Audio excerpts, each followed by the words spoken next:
د تخار ولایت د رستاق ولسوالۍ د بیشکند کلي یوه مور او د هغې زوی د خپل خاوند او د هغه د دوهمې ښځې له لورې 7 کاله په یوې تنګې تیاره او تړلې خونه کې بندیان ساتل شوي وو. 7 کاله له رڼا، ازادۍ او عادي ژوند څخه محروم وو. 7 کاله د یوې مور او زوی چغې د 4 دیوالونو ترمنځ بندې پاتې شوې وې، خو چا ونه اورېدې.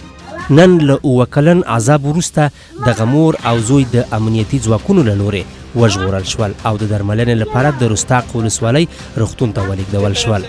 انسان به څومره بېرحمه شي چې د خپل ژوند ملګري او خپل زوی ته داسې عذاب ورکړي؟